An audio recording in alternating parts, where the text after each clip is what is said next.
Hello, welcome to another epic episode day 21 with your boy Ulanga Kanxumalo.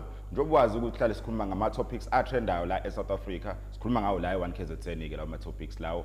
On our show today so bese okhuluma ngokuvota. Is it still relevant? Masivota sivotela ba yini ngathi siphuculisa abanye abantu yini ngathi ivalela thina ngaphandle.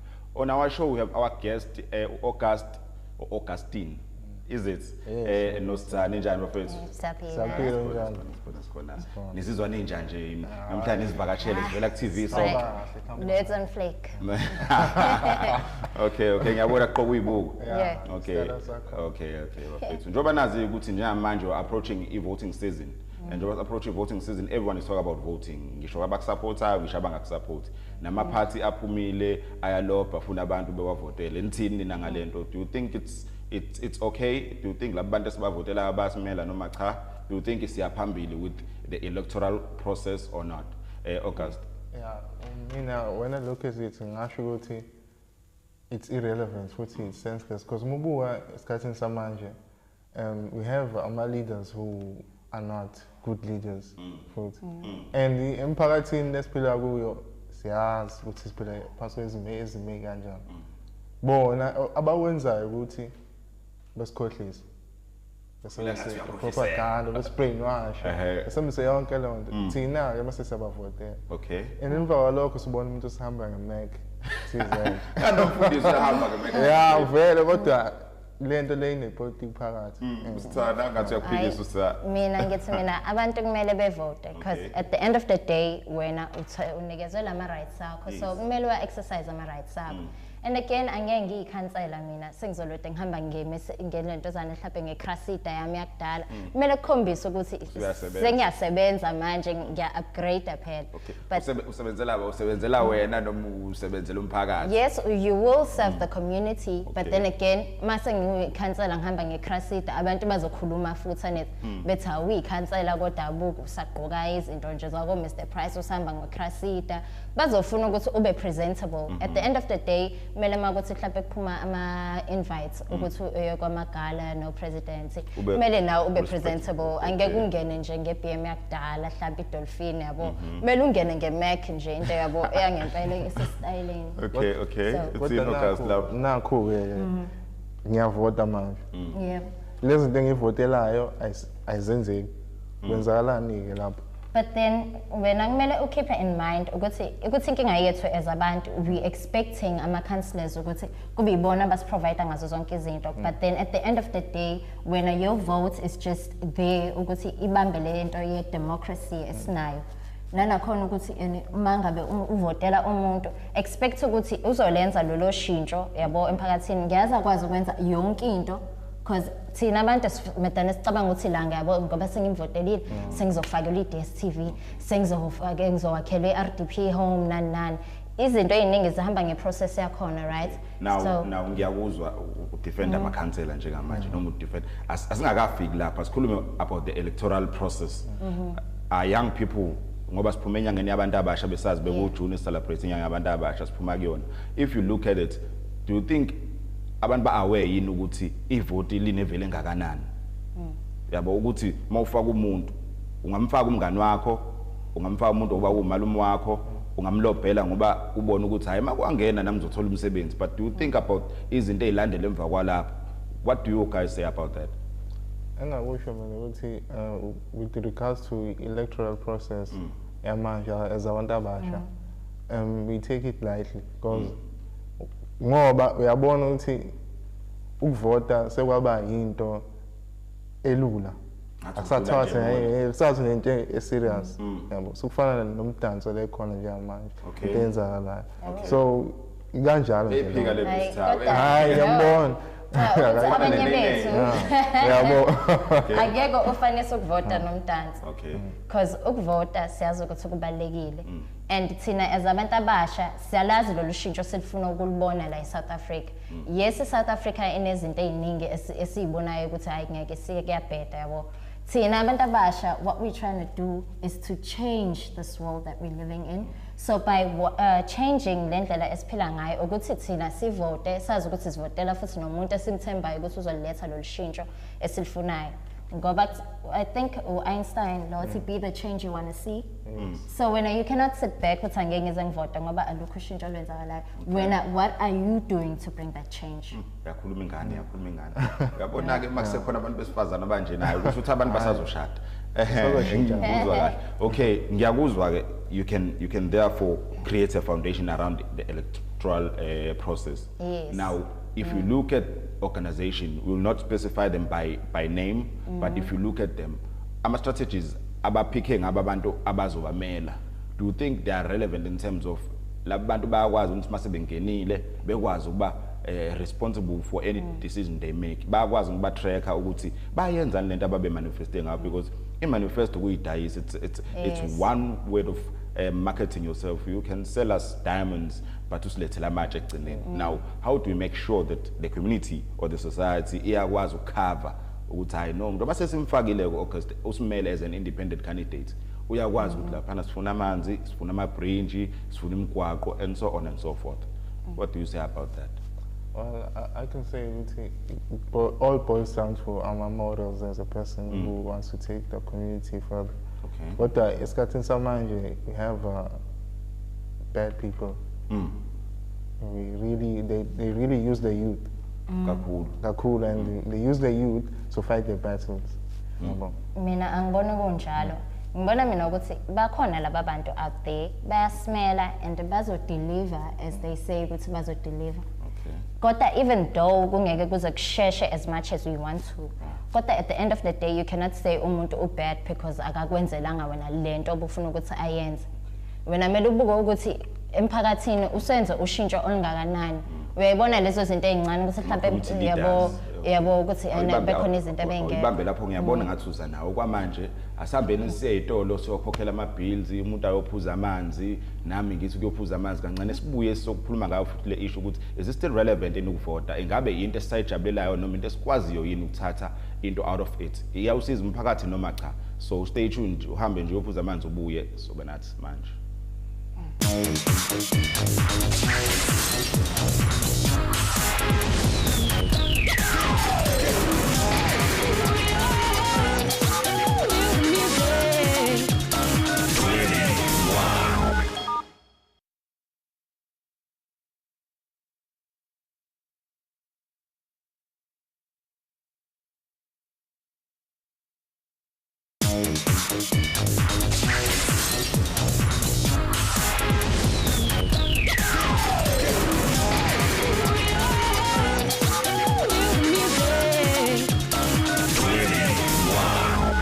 Siyakubingelela futhi wena osijoyina manje nawe ade sinawe before and obwazi ukuthi sikhuluma ngokuvota namhlanje, as we all know and understand that we are going for voting season la eSouth Africa and ama party aphumile, abantu baphumile nama independent candidates. So hlezi nama guest ethu la so phenya kabanzi le ndaba ukuthi kwenzakalani, bayavuma yini bona ukuthi singavota, abanye bayasho cha ayi thina ngeke ngathi si right sivota kakhulu. For the past 20 years I think we've been voting la and progress bayibona nabanye abayibonini. So guys, njoba desikhuluma ke before we went for a break ukuthi ikhona progress, ikhona ebonakalayo, but is it, if we compare ne effort efakwa abantu noma nama citizens, is it going in the right direction yini? Noma ngabe kuyadlalwa nje makuthiwa IEC unemali engako isevele ama elections? We understand the taxpayers money at the end of the day, and now elections aba effective in my society noma kuma communities siwakona. So if you look at the whole concept of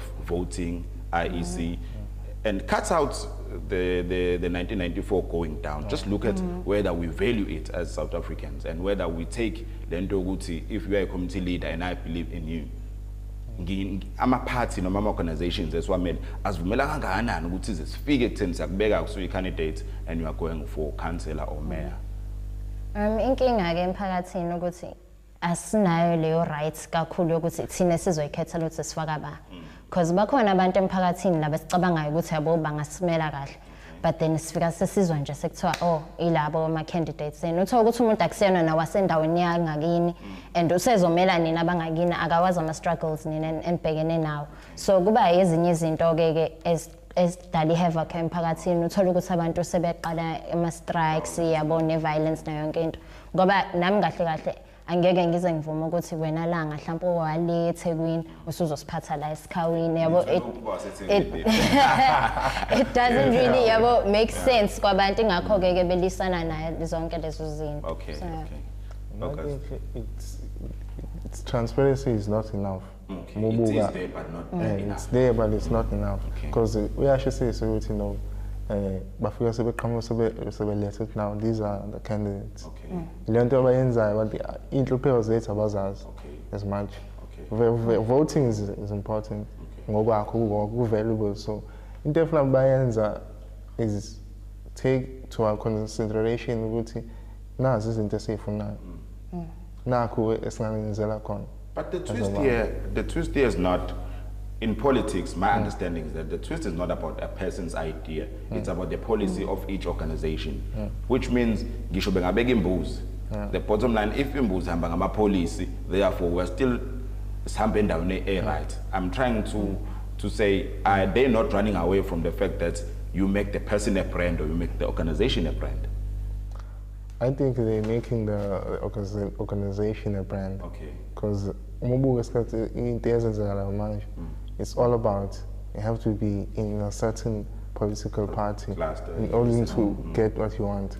Because ungekho neutral kancane ukuthi izinto zenze. But then again emphakathini uyathola ukuthi cha bazomletha umuntu noma engayikho that into politics but then bemlethe for the sake of ukuthi cha uyazazi izinto zasemphakathini yabo noma uyalazi politiki ke kancane noma unawo lawo ma characteristics okuba a leader for that certain community so you cannot necessarily say bamaketha a brand.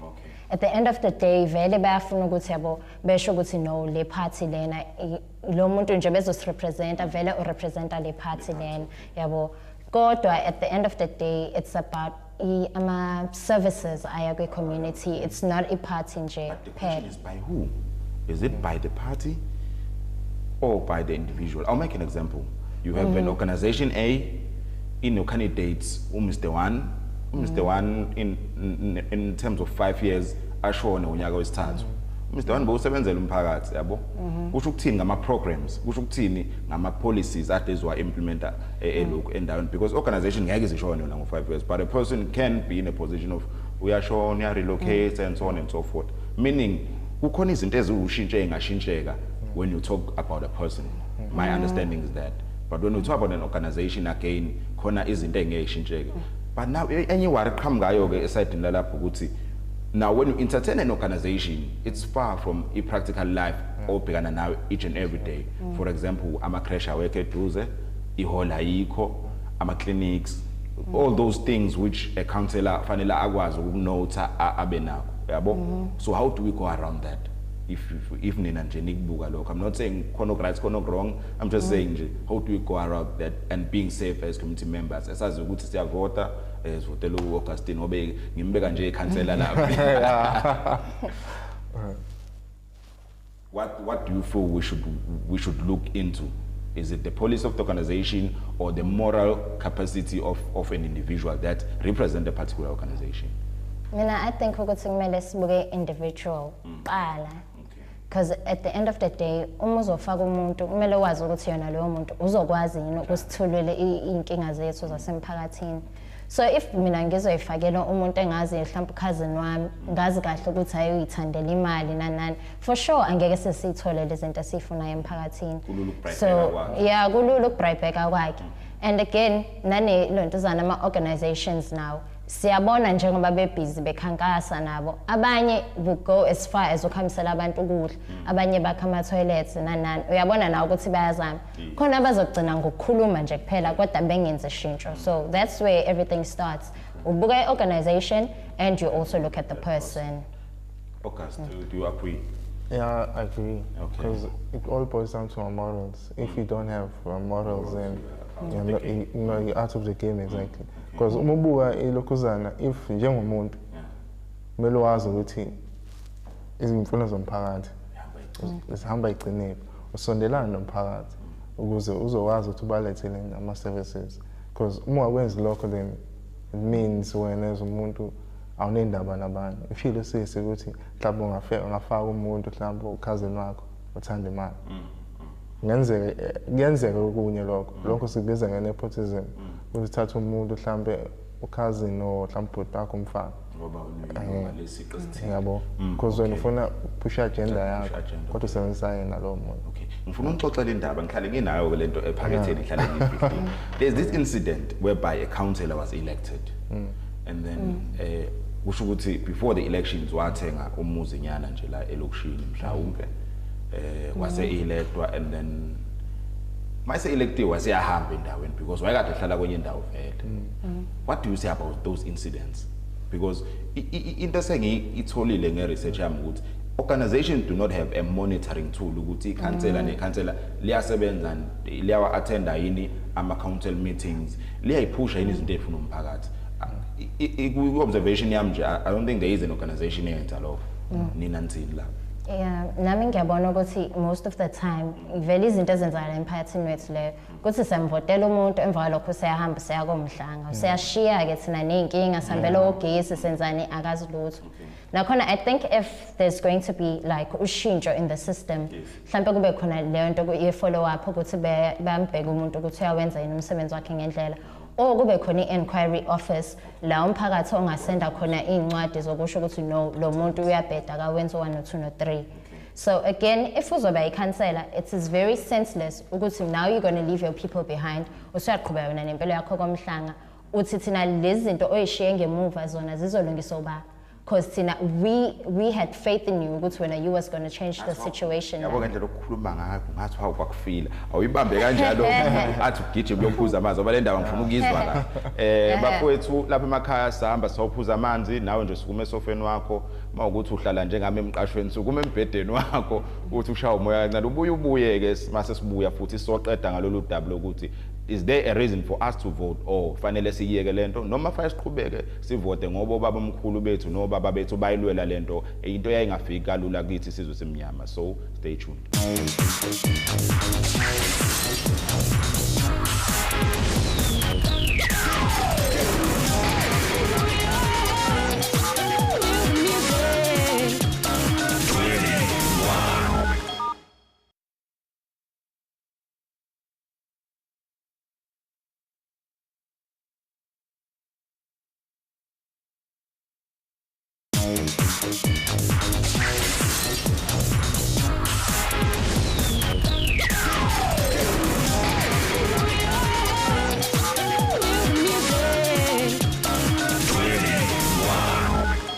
Sanibukela futhi babukele emakhaya you are still chilling with your boy Ulangihleko kaNcumalo sesiqaphelweni sokugcina sohlelo lwethu i21 issues sikhuluma namhlanje ngokuvota njengoba sikwi voting season ukuthi kukhona nesidingo sokuthi sivote noma sikho noma ngabe siyayuzeka nje siyuzeka ukuthi abantu bekwazi ukuqhubha izimfuno zabo.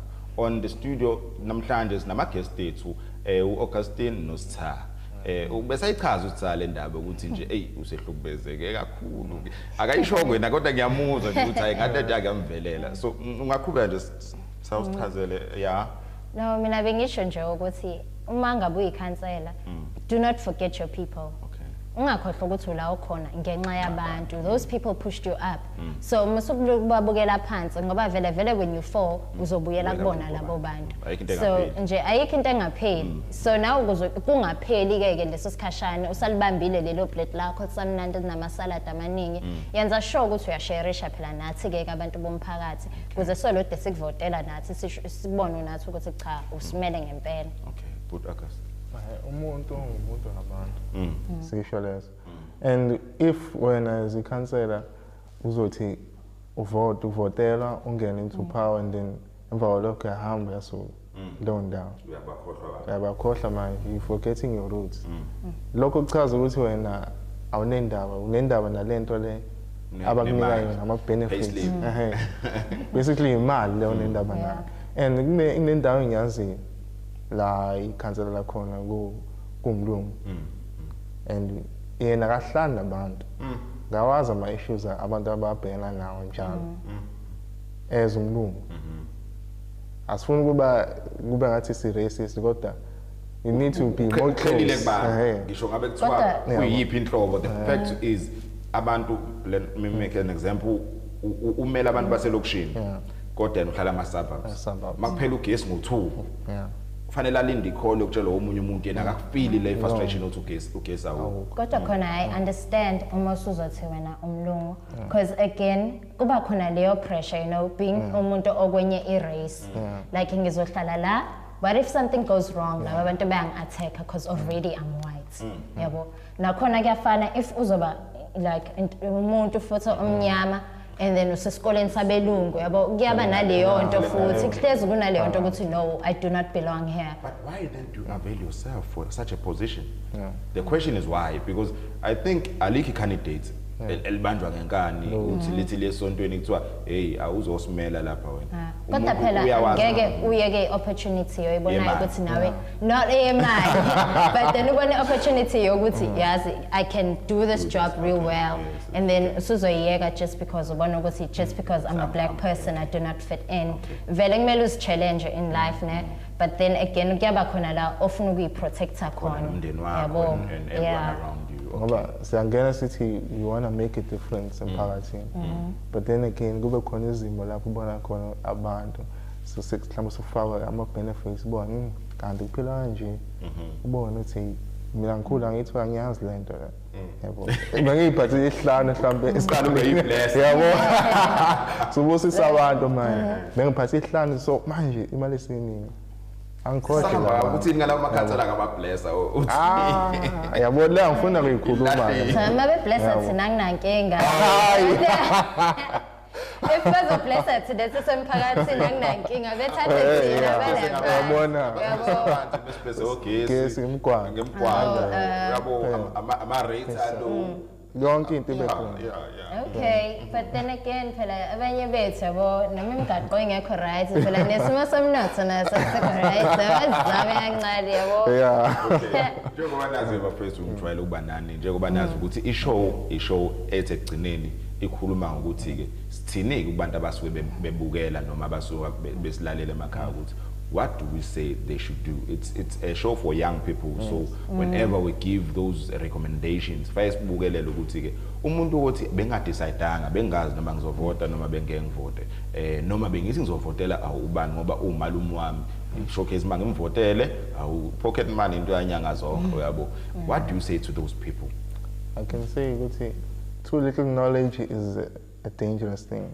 So into emuyenza as umuntu omusha babukela emakhaya into engayisho kubona ukuthi kumele babe nolwazi oluningi ngezwe lezi South Africa yonke ukuthi kwenzakalani phakathi yini bona kulindele ukuthi bayenze abantu abasha, because i-voting they must take it seriously. Ungabi into nje ukuthi ngiyovota ngiyowenzela nje just ukuthi igama labo bekhona at least ikhona engikwenzile nami, kodwa into efuneka beyenze ukuthi bazi ukuthi befuna ukuvota bazi ukuthi bavotelani labo bantu babavotela bazoyenza into abayifunayo ikhona yini. Nami ngisho the very same thing ukuthi voting is very important. Nakhona kukuwena ukuthi uvotela bani. You are not doing it for anyone. Awenzela uMandela, awenzela ugogo wakho, wenzela wena. Vote for the change you want to see and make sure ukuthi yabo labo umuntu omvotelayo uzokwazi ukurepresenta kahle yini yena. Kungabo ukuthi usuya pressurize usuyatshela ukuthi hawu thina sasivotela iqembu elithile la ekhaya wena usuzothathe lakho uhamba nendlela. No, votela wena lento oyibonayo. Uma kuthi bona bebevotela yonke lelo qembu lelo bebelivotela uyabona ukuthi ushintsha abalenzi wena iyafula into oyibonayo ukuthi izoletha ushintsho for wena ke. Yeah. Siyabonga kakhulu bafethu ngokuthi nize la nizosiblessa. Yabo leli gama sekuba usufisa ukuthi idangena la hayi yalingeni kuyafana sibuka nje ukuthi nje present yenu bafethu ukuthi nikwazi ukuthatha isikhathi senu nize nizozivakashela la sithi ukudiscuss ama issues athinta igenge entsha la ngaphandle sithi nokubanika ama advisors ngiyazi ukuthi ngabantu asebehambile kancane ngempilo so seniyakwazi ukubona u1 no2 no3 I'm sure some of you sebebavota a couple of times before so seben understanding ukuthi masifaka umuntu lapha ama bond free yabona sena understanding ukuthi manifaka umuntu uyakwenza yini ukuthi nokuthi mayengakwenzi yini esibuka ukuthi eseza nje lapha sembuza hayibo ngathi uzofana nalo waqala ke lo yabo so sibonga nje present yenu bafethu and mina nje ngizizwa ngemncinyane bafethu lapha emakhaya siyabonga ukuthi nize nizosibuka noma nihlale phansi nisibuke lapha kuma TV enu ama plasma aflethinyana njengamanje ke sesiyalishaya phansi uhlelo sobonana next week so nje uhlale kahle lapha emakhaya usicheke kodwa ku Facebook igama ku Facebook lethu it's 21 on 1KZN so usicheke lapho ushaya ama comment akho nje usho ukuthi wena ucabanga ukuthi kunjani ukuvota noma ucabanga ukuthi kuyasiza noma kusizi so mhla ka3 nje mina ngithi wonke umuntu akahambe yovota.